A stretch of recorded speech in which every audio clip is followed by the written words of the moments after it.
Welcome to episode 1 of QT with the Pod. Thank you guys so much for tuning in. It means so much to me. My name's Quenisha. I am that QT who hosts this podcast. So I've been wanting to do this for a very, very long time. I've been talking about it, thinking about it, writing it down. I've just been doing all that. So I've finally decided to get it together and start recording this podcast. I'm super excited. I have a lot of plans. Me and my friends are going to come in here and talk. And the reason I wanted to start this podcast because my friends and I have some of the best conversations. And I feel like everyone should hear those. And this isn't like a self-help podcast. I'm not going to give you advice on how to live your life because everyone is living and walking their own path. But I think it's really helpful to hear from different experiences on different topics, especially things that aren't talked about as often in podcasts. These are things that I feel like I want to talk about, but I can't find a podcast that talks about it in the way or dissects it the way I feel is beneficial. So we are going to jump into episode 1. Our first episode is about things my mom did not teach me. So when I started thinking about this topic, and I told my friend about it, one of my friends about it, she very much took it in a negative way. She was like, oh, you're gonna talk about your mom? And I'm like, yeah, I'm gonna talk about my mama. And I think that I know I'm not talking about this from a negative space or speaking from a place of lack, because I believe my mother did a phenomenal job with me. I know she did. So for me to just say, hey, these are things that you did not teach me growing up, I don't think that that's bashing her parenting style in any sort of fashion, because realistically, parents cannot teach you every single thing you need to thrive as an adult, especially like with millennials. Like literally the things we have today, our parents had no idea that this would be a thing when they were raising us. So no, my mom couldn't have prepared me for how to swipe on the dating apps or how to even like go to college. That's not something my mom did. So she couldn't tell me how to actually navigate through college, a predominantly white institute, because that wasn't her reality. That wasn't something she had done before she had me. So just think about it from that perspective. I'm not saying my mom didn't teach me these things, therefore my life sucked. More so, my mom didn't teach me these things and I had to learn them, or these are some things my mom did unintentionally and I fixed it. All right, let's jump into our list. So I have 3 things that I'm going to talk about. So 1, my mom did not teach me how to date. So when I'm talking about dating, I'm talking about dating. So just to give you some background, from my household, I was not allowed to like boys, even though it's natural. But, my mom was like, no, that's not a thing, sis. You go to school to learn, not to talk to boys. But of course, we talk to boys. Everyone's had that secret boyfriend in school, right? Or is it just me?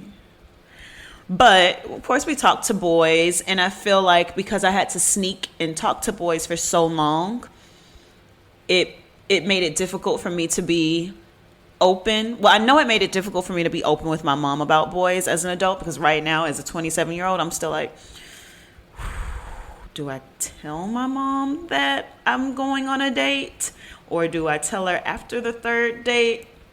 So these are things that I still question, but just being open and comfortable and feeling like I'm not doing anything wrong. So that's number 1. How to date boys. So never could talk about boys. I was allowed to have a boyfriend when I was in high school. I had one, and she did a lot. Well, My mom allowed me to openly have one with her, and she was pretty cool about it. I think at that point she was like, "Oh, I think I have to like release her at some point." So when I learned that my mom didn't teach me how to date was definitely as an adult when I got out of my last long-term relationship, and I was like, I haven't dated anyone. And I hadn't dated anyone because typically the way my relationships worked were I met this boy and we start talking. Like, there's this instant attraction, of course. And we start talking and things progress, feelings get involved. And then it's like, okay, boom. Do you want to be my girlfriend? And I'm like, yeah, like that's what we've been doing. It wasn't like, all right, I meet a boy, we have that instant attraction. All right, let me chill on him. Let me find another boy and talk to him and get to know him. That it's honestly a lot of work. I'm not gonna lie, because I'm doing it right now, and it's a lot of work to date multiple guys at one time. Like, you lose track of your conversations, you lose track of what you've told them. You're just like, sis, you have to work hard. Like, it's a lot of work, but I like it because I like a good challenge. I like a puzzle because that's literally what it is. So how to vet a guy is something, that's included in dating. Like, what are the red flags I should be looking for? And I learned about red flags that I should be looking for as I dated, or I guess got into relationships with guys. I was like, yeah, next time I don't want this in a boyfriend. I actually really hate this, or wow, this is something I really like. This is a trait that I want in a guy, because we learn through experiences, or at least I do. I learn through experiencing things. I need to fall on my knees to know, all right, don't run that fast around that corner next time. I have to. So yeah, did not teach me how to date. I learned how to do it, and I don't think she knew how to date. So again, I don't think she knew how to date. And the reason I say I don't think she dated was because, she did the same thing I did. Like, she met a guy, fell in love, and was with him. So yeah, that's that on that. All right. Number 2, and I think this one was the most this one affected me the most. So this isn't something that I was like, oh, I just got to learn how to do it. This was something I had to go and work on myself with. And all right. So she did not teach me that mistakes are normal and necessary for growth. So I remember when I was doing my homework, just doing my homework at my kitchen table, and your mom helps you with your homework. And if I made a mistake on my homework or anything, I was not allowed to erase it. Instead, my mom had me start over. And she did that because, 1, she said it made the paper look ugly. And 2, if I make a mistake, then I don't know how to do it the right way. So I'm sure you can imagine how that translates to life as you grow and progress. That one really affected me because I was afraid to do things. I was afraid to step outside of the bubble because I didn't want to take a risk. I didn't want to possibly do something wrong. I didn't want to not be right. So that kept me in a bubble for so long. I didn't believe in myself really. And as time went on and I graduated from college, and I was like, okay, that's a pretty big thing. Like, you took a risk. I went to a PWI. I basically went to the other side of the country. So if I did that, what can't I do? So slowly but surely, like, I built up my self-esteem and was like, sis, you got this. You can do anything. And yeah, I got better with that.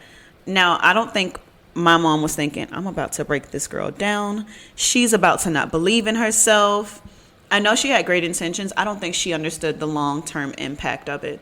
And she still probably doesn't, because she herself is a perfectionist.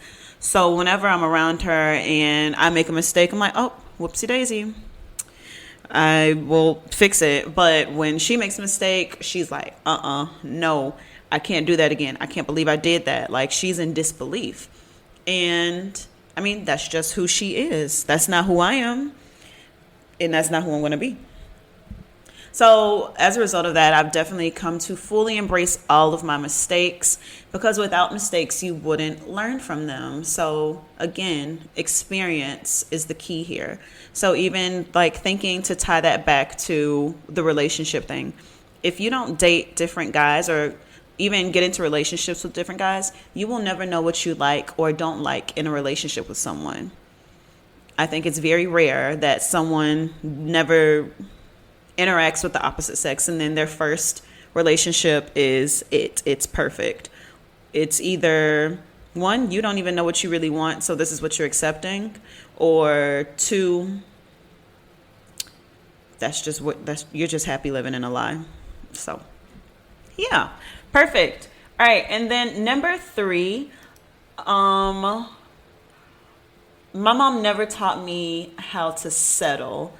And this is sometimes good in my life, or it's sometimes bad, because I'm always wanting to do better than the last time. And I guess this is kind of connected to the last one with mistakes. But it was literally like, you did this last time, next time you have to take it a step further. You can never be complacent.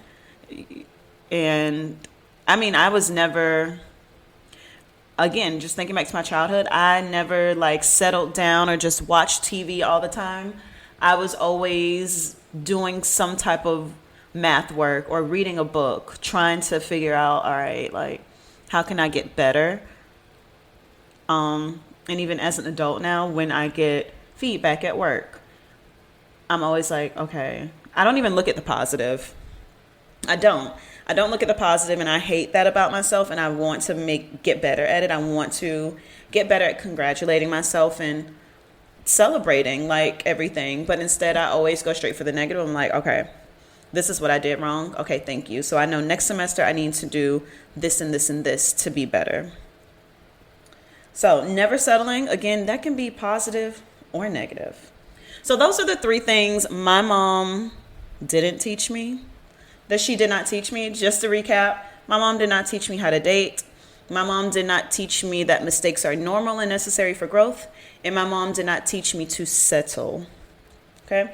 So I would love to hear, what are some things your mom didn't teach you, or things your mom did teach you that you feel like made you a better person. I am going to post a picture on my Instagram to go along with this episode. Go under there, comment on that picture, let me know, tell me you're from the podcast, because I'm excited. I'm excited to reach out, get to know different people, learn different stories. Hopefully I want this to blow up. You guys don't understand. So thank you for tuning in to episode 1. Episode 2 is going to be fun. We're going to have a co-host, and we'll be having a conversation about toxic male friendships. So make sure you tune in for that one, and I will talk to you guys later. Bye.